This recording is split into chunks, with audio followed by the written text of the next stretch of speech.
Добрый день, дорогие друзья. Это мастерская Start Brothers, и меня зовут Владимир. Сегодня я бы хотел с вами поговорить о такой ложной неисправности, с которой люди периодически обращаются ко мне. Это неисправность генератора, как им кажется, да, это так называемый свист генератора, да. На самом деле это проблема свист ремня генератора, но человек думает, что дело именно в генераторе, да. Объясню, почему. На машинах зачастую человек может слышать вот примерно такой звук. Да? Либо вот такой. То есть тоже, опять-таки, вариации могут меняться, но принцип такой. То есть это либо такое противное сверчание, да, либо глухое такое сверчание, то есть очень часто оно происходит в такт двигателя, да, то есть мы слышим шух-шух-шух-шух-шух, что-нибудь такое, да, простыми словами, вот, шуршание тоже. Вот, естественно, человек, который не сильно углубляется в технические устройства автомобиля, да и зачем ему, да, не всем это надо, думает, что проблема в генераторе, где-то что-то еще какой-то мастер там сказал. Сталкиваюсь я и с таким, что гаражники даже там или просто неквалифицированные специалисты, да, на каких-то СТО, тоже слыша вот примерно такие звуки, да, они направляют генераторщикам и говорят: меняй подшипники генератора. У тебя подшипники шелестят, как бы шумят, у тебя шумит генератор, езжай. Тоже люди приезжают, то есть кто-то надоумил, говорят: вот мне там сказал там сосед, мастер, не знаю кто, поменять подшипники в генераторе. Сам дело не в подшипниках, и объясню вкратце почему, да, почему это дело не в подшипниках. Дело в том, что подшипники генератора, у них принцип работы, опять-таки не буду записывать скучные видео о принципе работы подшипника, но это уже вообще, этого, я думаю, весь интернет кишит, если даже набрать, да. Генератора, принцип подшипника такого же, как и любого другого подшипника, как и ступичного, к примеру, подшипника, да. И что у нас происходит на машине, когда изнашивается ступичный подшипник? Мы слышим очень сильный гул, да, этот гул, там, первый день он меньше, второй день он больше и так далее, и так далее. И он по нарастающей. И в конце концов этот подшипник вообще нам мешает комфортно ездить, да.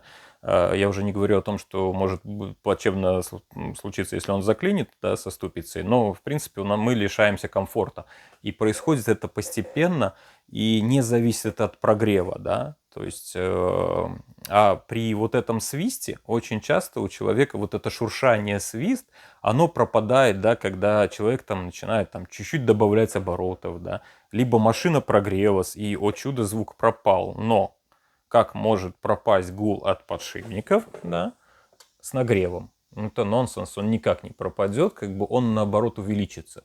И вот в ступичных подшипниках автомобиля, почему я привел такую аналогию, так и происходит. То есть, допустим, мы садимся, у нас убитый ступичный подшипник, мы начинаем ездить, на холодную, как правило, звук может быть чуть меньше. Но по мере езды он все увеличивается, нагревается, там нету смазки, там, допустим, высохла смазка, да, и нагреваются эти сами подшипники, шарики эти внутри, и мы слышим еще больше гул. С генератором то же самое. То есть не бывает такого, что подшипники генератора пошумели, значит, на холодную, ну и решили такие, смазкой, значит, самозаполнились и решили: все, мы прогрелись, мы шуметь не будем. Такого не бывает. Поэтому первый признак, да, если у вас звук какой-то пропадает с прогревом, это будут не подшипники генератора. То есть прогрев не вылечит подшипники генератора, только замена. Вот. Как проверить проще всего? Да, банальный дедовский способ. Вот мы завели машинку, вот у нас, значит, ремень, он идет вот так вот по шкивам, и, как правило, мы видим либо генератор у нас ближе стоит, либо гидроусилитель. Мы берем ВД-40, либо даже можно любую жидкость, любой жидкостью можно проверить, в идеале просто маслянистой жидкостью, да, и вот мы пшикаем вот на эту часть, да, либо вот на внутреннюю часть, это в идеале, если мы где-то достанем, вот где у нас вот находятся вот эти вот бороздки, вот, и вот надо налить вот, допустим, какой-то жидкостью сюда. Что мы слышим? В большинстве случаев звук пропадает, магическим образом исчезает. Это либо шуршание, либо сильный свист, либо сверчок. так называемый. Я говорю, у этого звука очень много вариаций, у этой проблемы. Но смысл в том, что звук пропадает. И мы смотрим, звук пропал, ага, а при этом генератор у нас что? Машина заведена, звук пропал, все тихо, и генератор у нас вращается. Да, соответственно, опять-таки, если бы это были подшипники генератора, вращение не прекращается. Да, у нас все равно генератор вращается. Почему мы не слышим звука? Вот именно потому, что проблема в ремне. В ремне проблема может быть еще в каких-то процентах в натяжении генератора на более старых машинах. То есть недостаточная натяжка, ослаб ремень, и он проскальзывает на шкивах. Опять-таки, как правило, на генераторном, потому что здесь создается магнитное поле, когда машина заведена, да, и появляется сопротивление. И проскальзывает, как правило, вот этот свист слышен по вот этому шкиву. Поэтому некоторые горе-мастера, они констатируют, звук же с генератора, да, шумит же с генератора, поэтому я же слышу звук с генератора. Слышит он звук не с генератора, а слышит он проскальзывание ремня на шкиве генератора. Вот в чем прикол. Вот, и таким образом, что еще, да, и, как правило, это будет провис ремня, либо сам ремень потерял уже эластичность, жесткость, то есть время менять уже ремни. У нас бывают, люди затягивают с регламентом, да, замены ремней, и происходит потрескивание. Происходит потрескивание вот здесь вот внутренней части, вот здесь бороздок, ручейков так называемых, они на старых изношенных ремнях, они начинают трескаться. Если взять вот так вот на излом вот ремень, вот в этом еще нет, который я для образца взял, бывают тут прям такие трещины, да, как вот вы можете представить, высохшая земля. Вот здесь то же самое происходит. Это уже не первый признак, это уже явный признак, что надо менять ремень. Либо вот здесь этот ремень мог свистеть. Вот я покажу, если будет видно. Вот у него края, у него начали ворситься края. То есть ворсятся края, и, соответственно, вот этой вот частью, которой он облегает вот эти бороздки на шкиве, он тоже мог уже свистеть, посвистывать и все что угодно. Вот. Про механический я сказал, да, натяжка генератором, где производится, пропала натяжка ремня, ремень ослаб, он может быть свистеть, может буксовать, бывает. Еще гитары натяжения, то есть в основном на современных более автомобилях уже стоят автоматические гитары натяжители ремня генератора, да, они постоянно давят на него. То есть вне зависимости от того, в каком положении у нас генератор или что, там специальная пружина, и эта гитара, она почему называется гитара, потому что у нее вид такой гитары, ролик, да, и сам механизм, и вот он вот так вот, он постоянно давит. А вот если эта гитара заклинившая, то он может недостаточно давить, либо перестать давить, и он просто заклинил в одном положении, а ремень у нас что? С пробегами, он у нас изнашивается и чуть-чуть растягивается. То есть это в любом случае резина.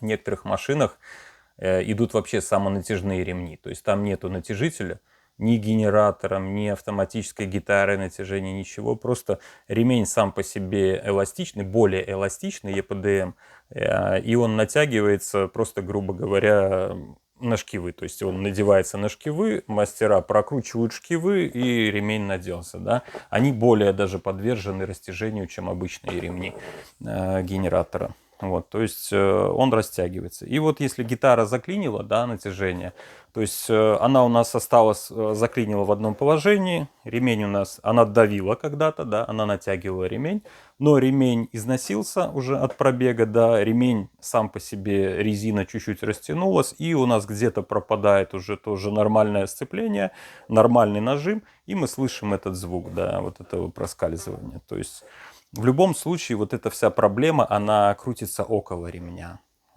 Есть даже, сталкивался я один раз со случаем, когда, не буду говорить, какие официалы, то есть человек к нам приехал с проблемой, дорогая премиальная машина, вот, и человек съездил к официальным дилерам, все, и они направили как бы его на ремонт, ну, либо замена генератора. У официального дилера нет понятия ремонта. Им нельзя по регламенту там ремонтировать, да, стартера генератора официально, гидроусилители, рейки, неважно. А им надо менять на новые.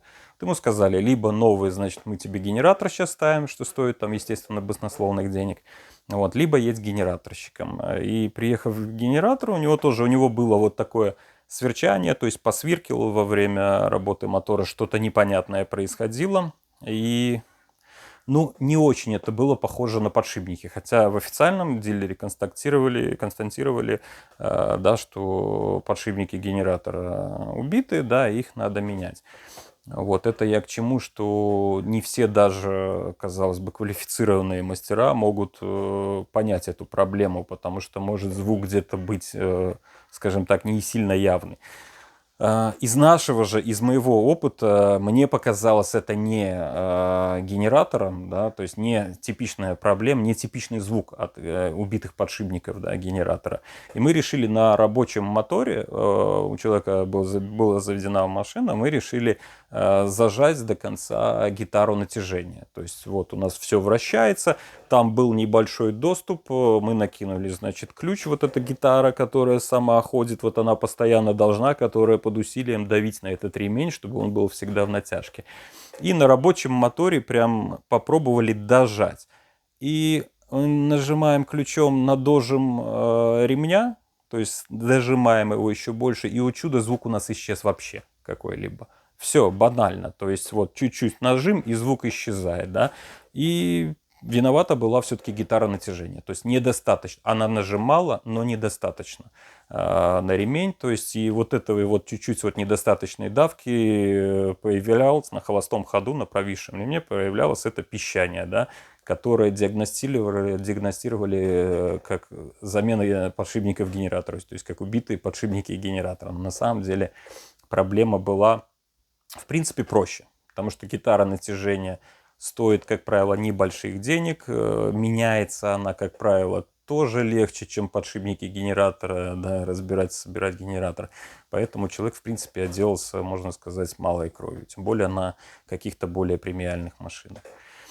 Вот вкратце, вот такая суть проблемы. Вот почему мы слышим вот этот вот свист, писк, шуршание. Шуршание тоже может быть. То есть я почему говорю, что мастера, акцентирую вот этот момент на том, что даже СТОшники, да, люди, которые мастера могут неправильно понять, чтобы человек тоже понимал, не только пищать может и свистеть ремень, он может еще и шуршать.